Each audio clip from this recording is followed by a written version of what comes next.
Welcome back to another episode of Coffee with Kareem. Today I wanted to talk to you all about cash and cash management, sort of how all of this ties to, building wealth, hopefully for your family, for yourself, using that to be able to fund all of your life's dreams. Whenever I teach my peers at practice just what the purpose of profit is, we go through the entire exercise of revenue and sort of how all of that translates into profit, and then what the difference is between a company that has a lot of profit and a company that has no profits. And oftentimes we get this belief that making profits is a bad thing and that profits mean that it's a bad company, when in fact profits, all they do is give you options, and more options means hopefully if you have good intentions and you have good things that you want to do for the world, means hopefully you can do more of those good things. I know within the context of running a business or even running your own life, cash is just always one of those things that makes everything more difficult. And the inspiration, I guess, for this episode is this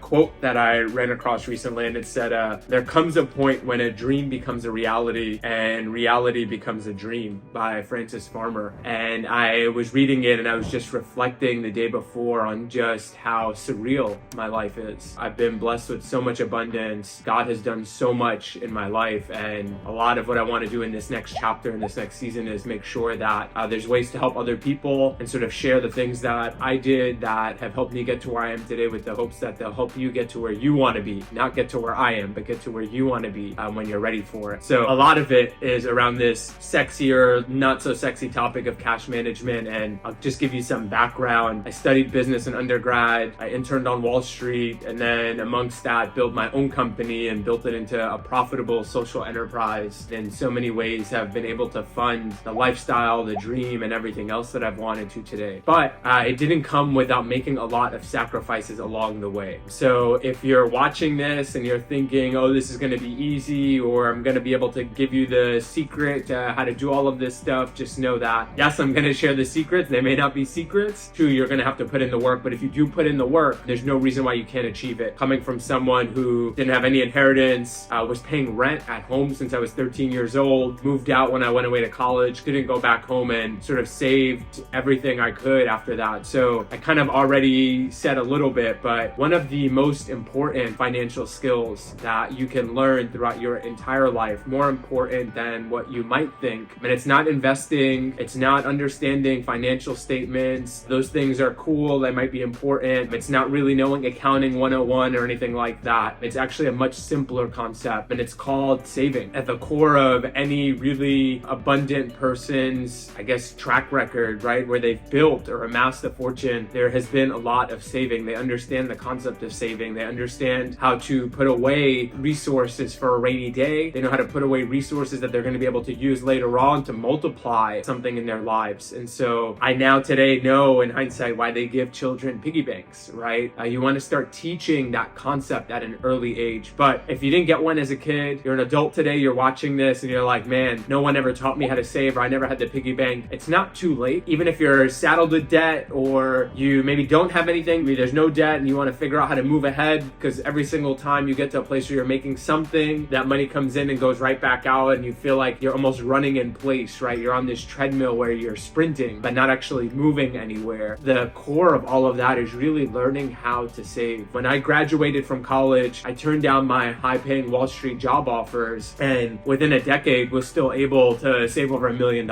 And the way I did that wasn't through this incredibly lucrative job offer. In fact, I was running a nonprofit. I was earning about $40,000 a year, of which most of that I was reinvesting in the organization to serve my community. But what I did coming out of school was I was incredibly frugal about what I did with my money, and I didn't focus on the top line pay. So let's talk a little bit about cash management. Cash essentially comes in from somewhere, and it's typically produced by exchanging some sort of service or product. So either you're building something or you're giving up your time, and in exchange for that you're getting money, and then hopefully some of that money you're able to put away or save. Where I see most people struggle is they don't plan. So saving is only possible by planning. So you need to start out by understanding three sort of concepts. One is gross pay. This is if you exchange your time for money. There's gross pay, there's net pay, and then there's savings. And I kind of relate all three or connect all three of those things together. If you're running a business, the business context is there's revenue, right, which is the sales that you've made. There is profit, right, sort of what you've earned, and then there's cash, right, the money that you need to fund your ongoing operations. And there's parallels between all six of those things. On the personal side, when someone says, hey, you have a job offer for $50,000 a year, depending on the state that you live in, what your tax situation is, you're not taking home $50,000 that year. You're gonna see something less than that, and hopefully not a lot less than that, but less than that. And then of that, you're gonna get your paycheck, whether it's weekly or bi-weekly, and that amount that you receive is your net pay. Now, once you get your net pay, you still have a bunch of life expenses, right? So if you're not living at home and your parents aren't paying for your food and everything else, or you want to go out and splurge, you buy your own clothes, you fund your own entertainment, you're going to want to then figure out what it is that you're spending with the hopes that you're going to have something left for savings. So the mistake most people make, though, is they pay themselves last. In this case here, I want to sort of implore you all to look up and study a concept called paying yourself first. So there's two ways to do that if you're receiving a paycheck. One is figuring out if your company has a retirement account or program, and if there is, you can put money into a retirement account before you receive your net pay. If there isn't, you can go and look into other products like an IRA where you're putting something away towards retirement. I have a bunch of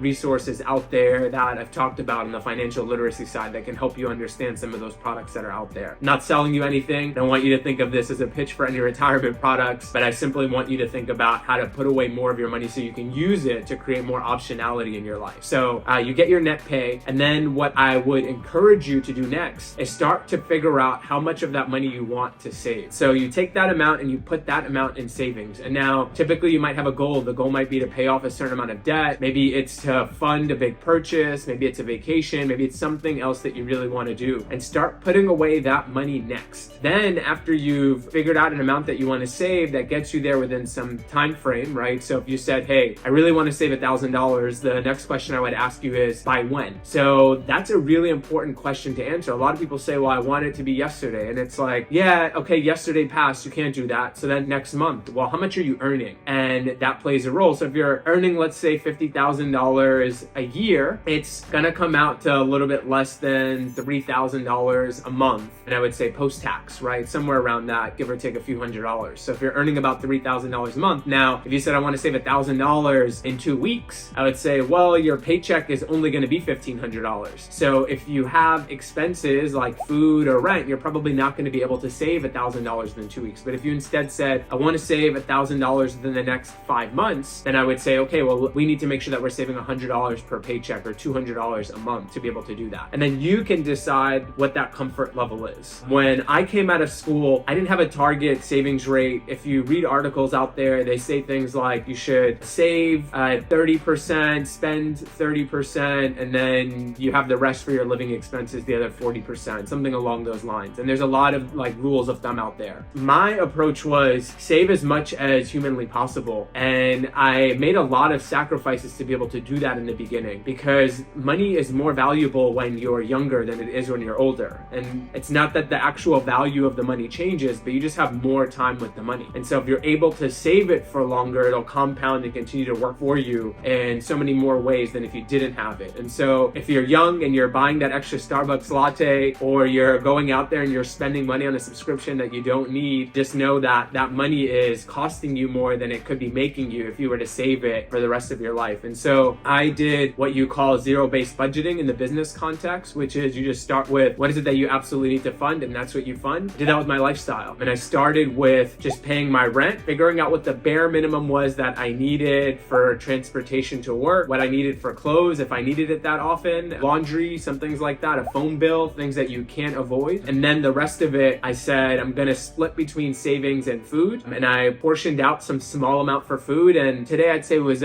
pretty embarrassing, the level to which I took it at, but I'm honestly so grateful that I sacrificed and was able to have the discipline to do it for so long. But my post-college roommate would tell you, I ate lunch meat for lunch every single day. I had those like turkey sandwiches sandwiches, those corned beef, and I'd make them with some mustard. And then for dinner, I may have had like a bowl of cereal or something like really low cost that I was able to keep in the budget, maybe a bag of salad, some greens, some chickpeas, and I rarely ate out. So coming out of school, having more friends is definitely expensive. It's a luxury and a privilege, going out for drinks, hanging out. I avoided that for a really long time. I was very judicious about who I spent my time with because I didn't have a lot of money. And when you don't have a lot of money, you also don't have a lot of time because you want to use that time to be figuring out how you're going to continue to get ahead in your career, whether it's learning a new skill or being able to generate more income. So the skill I really want to get at here is the saving piece. And then after I moved out from my roommate situation, I was earning enough money. I was earning over 6 figures and I moved into a tiny studio. And I did that for almost 3 years post college and post roommate situation. And it allowed me to save a lot of money. And in the process of being able to save that money, what I was doing was creating options. And I say that because I was able to sacrifice. And so I know that it is human to maybe think tomorrow's not promised and to spend my money today, YOLO, right? You only live once. But what I was doing for myself was creating options. So I came out of college without any debt, luckily, but any debt I accrued in the process of building and starting a business, I was always able to pay back really quickly. And I learned the value of saving in the personal side, and I was able to use those same skills on the business side. So if you want to go out there and start a business, if you're not managing your life financially, judiciously on that side, odds are it's going to be really difficult to do the same thing on the business side. And business isn't just about what you make, it's about what you can keep, right? It's not about the top line. How much money did we make in revenue this year? How much sales did we have? It's actually how much of those sales were we able to take home at the end of the day? How much of that was profit? And then how much of that profit is cash, right? Were we able to collect on time from all of our partners or suppliers and customers? So I'm hoping that you'll leave this coffee session today just thinking differently about your savings. I know I talked about zero-based budgeting as a tool. I talked about different rules of thumb that are out there, but the concept I sort of used was save as much as you possibly can. I talked about how the purpose of saving isn't just to save, right? We want to have a goal, we want to have some time frame, but the purpose of that is to create optionality. And so hopefully you have very robust ideas, goals, ambitions, dreams that you want to fund with those savings. And I think that's what's going to motivate you to keep going. And then I talked a little bit about debt. I'm sure it's something that's always weighing you down or top of mind if you have it, but just be patient with yourself. And it's more important that you start to figure out how to aggressively save than it is to stress about the debt that is looming over you, and then using those savings almost immediately to wipe out the debt so you can start to build the nest egg that you need to fund the rest of your goals, dreams, and ambitions. So now that you know that and you have an idea how to save cash, I would then encourage you, if you're building some of it up, to always make sure you have a rainy day fund. And they say you want to have 3 to 6 months of living expenses, and don't just put that in a traditional savings account. There's so many money market or high yield savings accounts today where your money could be earning 5%. This is in 2023 when interest rates are super high. So if this comes out at a different time or you're rewatching this in the future, just know that we did get to a point where you could get 5% on money just sitting there, and it's not going to last forever, but your rainy day fund should be somewhere liquid. And there are liquid accounts called money market accounts or high yield savings accounts where you can put your money into them, and just while they're sitting there in the event of an emergency, you can go and access it, and they're still earning about 5% just sitting there. So I know I gave you a lot, but hopefully it gets you to shift your perspective a little bit on how you're going to use that money in your personal life, but also the skills you learn on the personal side are super transferable to the business side. Go out there now and get after it.